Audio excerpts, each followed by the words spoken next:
दोस्तों, इमेजिन कीजिए एक ऐसी दुनिया जहाँ पर कोई फ़ोन कॉल्स नहीं है, कोई इंटरनेट नहीं है, कोई चैटिंग नहीं है। कैसा होगा अगर आपको एक दिन ऐसे बिताना पड़े तो? आज से करीब 100 साल पहले हम लोग ऐसे ही जी रहे थे। ये बात है 19th सेंचुरी की, जब साइंस में ढेर सारे रिवॉल्यूशंस हो रहे थे और उनमें से सबसे इम्पॉर्टेंट इन्वेंशन था टेलीकम्युनिकेशन। और इस इन्वेंशन के फोर फ्रंट पर खड़े थे दो लोग, एलिशा ग्रे और अलेक्जेंडर ग्राहम बेल। पर इंटरेस्टिंग बात यह है कि इन दोनों में से असल में टेलीफोन का आविष्कार किसने किया।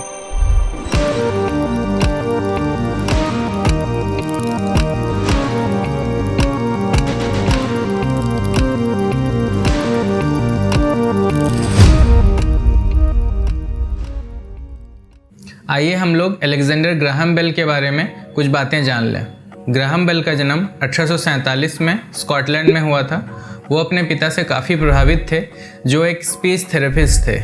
बेल की रुचि बचपन से ही स्पीच और साउंड में थी, जिसने उन्हें मजबूर किया कि वो साउंड को इलेक्ट्रिकल सिग्नल्स में कन्वर्ट करने के तरीक़ों को एक्सप्लोर कर सकें। और 1870 के शुरुआती दौर में बेल हार्मोनिक टेलीग्राफ पर काम कर रहे थे। हार्मोनिक टेलीग्राफ एक ऐसा डिवाइस था जिसकी मदद से एक वायर में मल्टीपल सिग्नल्स भेजा जा सकता था डिफरेंट फ्रिक्वेंसीज को यूज़ करके। पर बेल की असली ब्रेक थ्रू तब हुई जब उन्हें रियलाइज़ हुआ कि वो वॉइसेस को भी इलेक्ट्रिकल सिग्नल्स में कन्वर्ट करके वायर में ट्रांसमिट कर सकते हैं। बेल के टेलीफोन मॉडल का जो सबसे इम्पॉर्टेंट पार्ट था वो था लिक्विड ट्रांसमीटर। इसमें एक डायफ्राम, एक कंडक्टिव लिक्विड और एक सुई शामिल था। जब कोई व्यक्ति डायफ्राम में बोलता था तब साउंड से पैदा हुए प्रेशर वेव्स की वजह से डायफ्राम वाइब्रेट करने लगता था और इस डायफ्राम से जुड़ी हुई सुई कंडक्टिव लिक्विड के अंदर और बाहर होती थी, जिसके वजह से रेजिस्टेंस में चेंज आता था और इस तरीके से करंट को मॉड्यूलेट किया जाता था ट्रांसमिट करने के लिए। वैसे बेल अकेले नहीं थे। एलिशा ग्रे, जैसा कि मैंने वीडियो में पहले ही बताया था, एक अमेरिकन इंजीनियर थे जिन्होंने भी लिक्विड ट्रांसमिशन का प्रयोग करके टेलीफोन का एक मॉडल बनाया था। और इनके साथ साथ अन्य इन्वेंटर जैसे एंटोनियो मेउची, जोहान फिलिप रीस भी शामिल थे, जिन्होंने बेल के आविष्कार से बहुत पहले इस फील्ड में कंट्रीब्यूट किया था। और यही वजह थी कि बेल अपने टेलीफोन के पेटेंट को लेकर कई विवादों से घिर गए थे।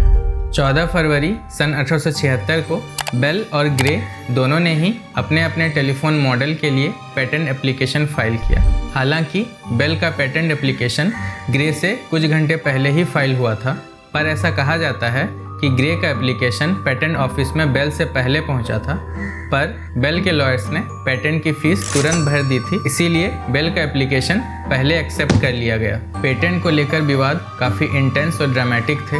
ग्रे का दावा था कि बेल ने उनका इन्वेंशन, जो कि लिक्विड ट्रांसमीटर था, उसे चुरा लिया था, लेकिन कोर्ट ने बेल के फेवर में ही फैसला सुनाया, क्योंकि बेल के पेटेंट एप्लीकेशन में कई सारे स्पेसिफिकेशन शामिल थे जो ग्रे के एप्लीकेशन में नहीं थे।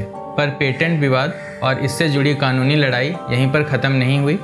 बेल के पेटेंट के खिलाफ कई सारे लीगल केसेस फाइल किए गए थे और उनमें से सबसे फेमस था बेल वर्सेस वेस्टर्न यूनियन, जो कि ग्रे के दावे को सपोर्ट कर रही थी। पर बेल ने सारे चैलेंजेस को फेस करते हुए इस लीगल फाइट को जीता और पेटेंट अपने नाम करवाया और इस तरीके से अलेक्जेंडर ग्राहम बेल बन गए इन्वेंटर ऑफ टेलीफोन। और 10 मार्च 1876 वो ऐतिहासिक दिन था जिस दिन पहली बार वॉइस को इलेक्ट्रिकल सिग्नल्स में कन्वर्ट करके ट्रांसमिट किया गया। ये पहली आवाज़ अलेक्जेंडर ग्राहम बेल की थी, जिन्होंने बोस्टन में मौजूद अपने लैब में अपने वाटसन को बुलाने के लिए कहा था। उन्होंने कहा था, Mr Watson come here, I want to see you. और ये लाइन वर्ल्ड फेमस हो गई, जिसके चर्चे आज भी किए जाते हैं। और इस सक्सेसफुल वॉइस ट्रांसमिशन से बेल ने यह साबित कर दिया कि उनका टेलीफोन का मॉडल सबसे ज़्यादा प्रैक्टिकल था। और इसके बाद ही जुलाई 1877 में बेल टेलीफोन कंपनी की स्थापना हुई और 1878 में पहला कमर्शियल टेलीफोन एक्सचेंज स्थापित किया गया, जिसमें सिर्फ 21 सब्सक्राइबर्स थे। और इसके बाद देखते ही देखते टेलीफोन प्रोफेशनल और पर्सनल कम्युनिकेशन का एक इम्पॉर्टेंट पार्ट बन गया। और 1880 के दशक तक टेलीफोन नेटवर्क काफ़ी तेज़ी से फैला और इसके साथ साथ बहुत सारे इन्वेंशन हुए, जिसमें वॉइस की क्वालिटी, इसकी क्लैरिटी और ट्रांसमिशन की दूरी को भी बढ़ाया गया। टेलीफोन ने मॉडर्न कम्युनिकेशन टेक्नोलॉजीज़ की नींव रखी और इसके बाद ही रेडियो, टेलीविज़न और इंटरनेट जैसे इन्वेंशन हुए। टेलीफोन सिर्फ एक टेक्नोलॉजिकल सक्सेस नहीं था, ये एक रिवॉल्यूशन था जिसने टेलीकम्युनिकेशन की दुनिया को बदल कर रख दिया। बेल के लैब से लेकर वर्ल्ड कम्युनिकेशन नेटवर्क तक टेलीफोन ह्यूमन हिस्ट्री का सबसे रिवॉल्यूशनरी इन्वेंशंस में से एक था। दोस्तों, उम्मीद करता हूँ कि आपको ये वीडियो पसंद आई होगी, और अगर आपको ऐसे ही साइंस से रिलेटेड हिस्ट्री वीडियोस देखना पसंद है तो इस चैनल को सब्सक्राइब ज़रूर कीजिएगा। मिलते हैं अगले वीडियो में, तब तक के लिए अपना ध्यान रखें।